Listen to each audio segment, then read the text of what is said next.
তৃতীয় শ্রেণীর গণিত বইয়ের আজকের ভিডিওতে আমরা প্রথম অধ্যায়ের 14 এবং 15 পৃষ্ঠা নিয়ে আলোচনা করব। তো 14 পৃষ্ঠার প্রথমে আছে কি ক্রমবাচক সংখ্যা। তো আজকের ভিডিওতে আমরা এই ক্রমবাচক সংখ্যা সম্পর্কে একটু ধারণা নিব বিস্তারিত। তো দেখো যে এখানে দেয়া আছে একটা প্রশ্ন শুরুতেই যে তোমার শ্রেণীর 20 জন শিক্ষার্থীর উচ্চতা অনুযায়ী ছোট থেকে বড় ক্রমে লাইনে দাঁড়াও। তো লাইনে প্রত্যেক শিক্ষার্থী তার অবস্থান ক্রমবাচক সংখ্যায় বলো এবং নিচের প্রশ্নগুলোর উত্তর দাও। তো তোমার বিদ্যালয়ে ধরো তোমার শ্রেণীতে 20 জন ছাত্রছাত্রী আছে। তো 20 জন শিক্ষার্থীকে যদি আমরা এই ছোট থেকে বড়, এই যে এখানে বলে দেওয়া আছে ছোট থেকে বড় ক্রমানুসারে লাইনে দাঁড়ানো হয় এবং সেখানে ছোট থেকে বড় ক্রম অনুসারে সাজাইলাম। সাজানোর পরে এখানে নিচের কিছু প্রশ্ন আছে সেইগুলোর উত্তর দিতে হবে, যেমন তোমার অবস্থান কত। তো এখন দেখো এই যে এখানে যে ছোট থেকে বড় ক্রম অনুসারে সাজাবো, তো এইগুলাকে বলা হয় ক্রমবাচক সংখ্যা। যেমন এই যে প্রথম, আমরা তো এর আগে ধরো 1 2 3 এগুলো আমরা গণনা করতে পারি। তো এখন এই ক্রমবাচক সংখ্যার ক্ষেত্রে 1 2 3 এইভাবে না লিখে এই একের পরিবর্তে লিখবো হচ্ছে প্রথম, মানে যে শুরুতে আছে তাকে বলবো প্রথম, তারপরে দ্বিতীয়, তৃতীয়, চতুর্থ, পঞ্চম, ষষ্ঠ, সপ্তম, অষ্টম, নবম, দশম, একাদশ, দ্বাদশ, ত্রয়োদশ, চতুর্দশ, পঞ্চদশ, ষোড়শ, সপ্তদশ, অষ্টাদশ, ঊনবিংশ এবং বিংশ। এই হচ্ছে 20 পর্যন্ত। আর এইগুলার সংক্ষিপ্ত রূপ হচ্ছে ডান পাশে দেখো দেওয়া আছে যে প্রত্যেকটা শব্দর এই লাস্টের যে অক্ষরটা আছে সেইটা নিয়ে এই যে দেখো এই একের পরে এই লাস্টের যে অক্ষরটা আছে এই বর্ণ এক, সেটা সেই বর্ণটা দিয়ে আমরা এই যে প্রথম। আবার দ্বিতীয় লাস্টের বর্ণ আছে যেটা, সেটা এই 2-এর পরে দিয়ে দ্বিতীয়, তৃতীয়ও সেম। এইভাবে 1 থেকে 20 পর্যন্ত প্রত্যেকটার এগুলো হচ্ছে এই ক্রমবাচক সংখ্যার পূর্ণ রূপ, আর এগুলো হচ্ছে সংক্ষিপ্ত রূপ। যেমন প্রথমের পরিবর্তে প্রথম, দ্বিতীয়র পরিবর্তে এইভাবে দ্বিতীয়, তৃতীয়ের পরে এইভাবে তৃতীয়, এইভাবে আমরা লিখব। তো এটা হচ্ছে জাস্ট এই ক্রমবাচক সংখ্যা লেখার নিয়ম। তো এখন প্রথম প্রশ্নটা ছিল যে তোমার অবস্থান কত। ধরো যে লাইনে দাঁড়ানোর পরে এই লাইনে দাঁড়ানো কিসের ভিত্তিতে? উচ্চতা অনুযায়ী। এই দেখো এখানে প্রশ্ন দেওয়া আছে যে উচ্চতা অনুযায়ী লাইনে দাঁড়ালাম। ধরো তোমার অবস্থান এখানে দশম হলো, তাহলে এই দশমের ঘরে তুমি তোমার নামটা লিখবা। ধরো তোমার নাম ধরে নিলাম হচ্ছে তুলি, এখানে লিখবা তাহলে কি তুলি।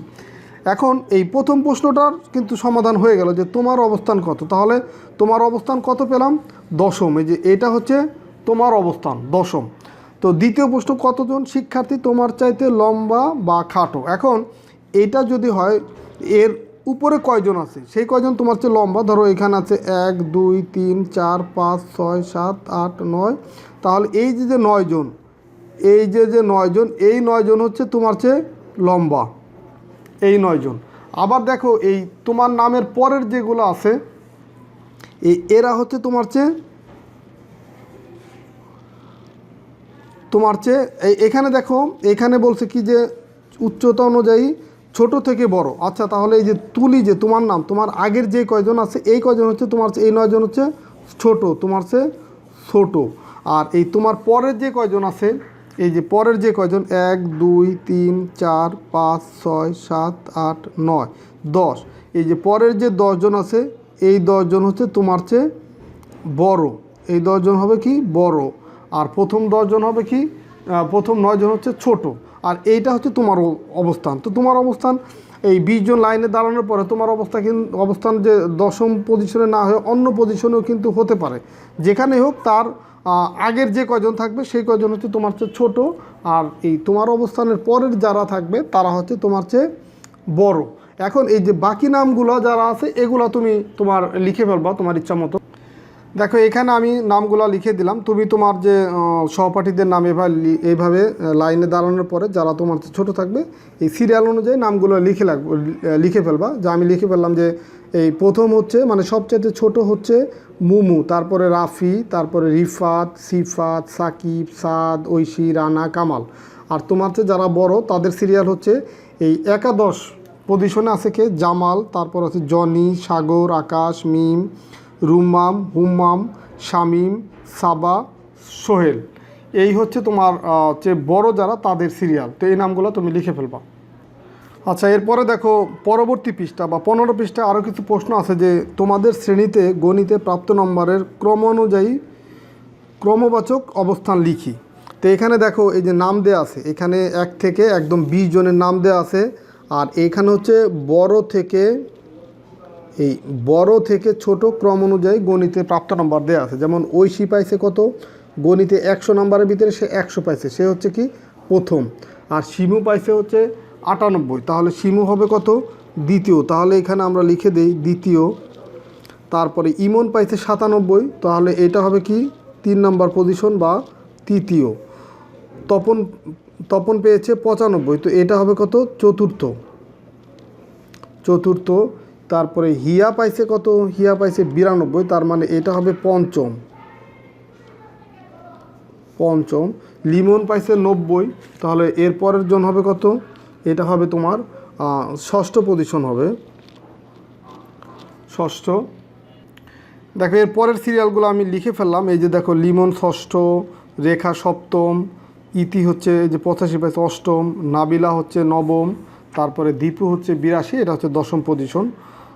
তারপরে দেখো এই সামি একাদশ, জ্যোতি দ্বাদশ, এই যে সামিয়া ত্রয়োদশ, এটা কিন্তু দেয়া ছিল। কবির চতুর্থদশ, রাজু এই যে 69 পাইছে, এটা পঞ্চদশ। তারপর ষোড়শ, সপ্তদশ, অষ্টাদশ, ঊনবিংশ, বিংশ। মানে আমরা 14 পৃষ্ঠায় যে ক্রমবাচক সংখ্যাগুলো শিখে আসছি সেগুলাই কিন্তু এখানে আমরা লিখে দিলাম যে ক্রমবাচক সংখ্যায় যে যত মার্ক পাইছে সেই অনুযায়ী কার কত অবস্থানটা কত। এরপরে দেখো বাম দিক থেকে নিচের সারির দ্বাদশ পিঁপড়াটি রং করি। তো এই দ্বাদশ এটা হচ্ছে একটা ক্রমবাচক সংখ্যা। তো দ্বাদশ পিঁপড়াটি তাহলে আমরা রং করব। দেখো এখানে 1 2 3 4 5 6 7 8 9 10 11 12। তো দ্বাদশ মানে কি, যে এটা 12, এই যে প্রথম দ্বিতীয় তৃতীয়, আমরা ক্রমবাচক সংখ্যায় গণনা করি, প্রথম দ্বিতীয় তৃতীয় চতুর্থ পঞ্চম ষষ্ঠ সপ্তম অষ্টম নবম দশম একাদশ, এই যে দ্বাদশ এইটা। তো এখন এই দ্বাদশটাকে আমরা রং করব। তাহলে যে এটা ধরো এই যে এরকম রং করে দিলাম আমি, এই যে এরকম রং করে দিলাম এই পিঁপড়াটা, এই যে এটা হচ্ছে আমরা রং করে দিলাম দ্বাদশ পজিশনেরটা। তো এরপরে দেখো আরেকটা প্রশ্ন আছে যে নিচের সিঁড়ির ধাপগুলো ক্রমবাচক সংখ্যায় বসায়। তো এখানে কিছু দেওয়া আছে, যেমন এইটা দেওয়া আছে তোমার এই যে প্রথম যে সিঁড়িটা এটা হচ্ছে প্রথম, তাহলে তারপরের সিঁড়িটা হবে কত, দ্বিতীয় হবে, এর দ্বিতীয়। তারপর এটা দেখো দেওয়া আছে তৃতীয়, তারপরে হচ্ছে চতুর্থ, তারপরে যে পঞ্চম ষষ্ঠ সপ্তম অষ্টম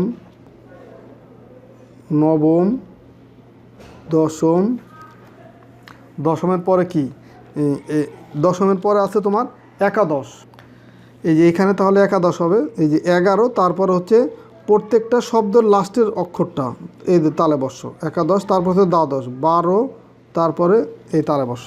দেখো এই যে দ্বাদশ বানানোর লাস্টের অক্ষরটা কি, এই তালেবর্ষ না, এইটা তাহলে 12 লিখে এই যে তালেবর্ষ। তো এইভাবে করে আমরা এই ক্রমবাচক সংখ্যা কিন্তু আমরা এইভাবে যে কোনো সিঁড়ি বলো বা তোমাদের ছোট থেকে বড় বা বড় থেকে ছোট ক্রম অনুসারে সাজাইলে আমরা অবস্থান অনুযায়ী সেটা কিন্তু আমরা বলতে পারবো। তো ঠিক আছে, সবাই ভালো থাকো সুস্থ থাকো। আজকের ভিডিওতে তাহলে আমরা 14 এবং 15 পৃষ্ঠার আলোচনা করলাম, পরবর্তী ভিডিওতে আমরা 16 পৃষ্ঠা নিয়ে আলোচনা করব। তো ঠিক আছে, সবাই ভালো থাকো সুস্থ থাকো, কথা হবে পরবর্তী ভিডিওতে। আল্লাহ হাফেজ।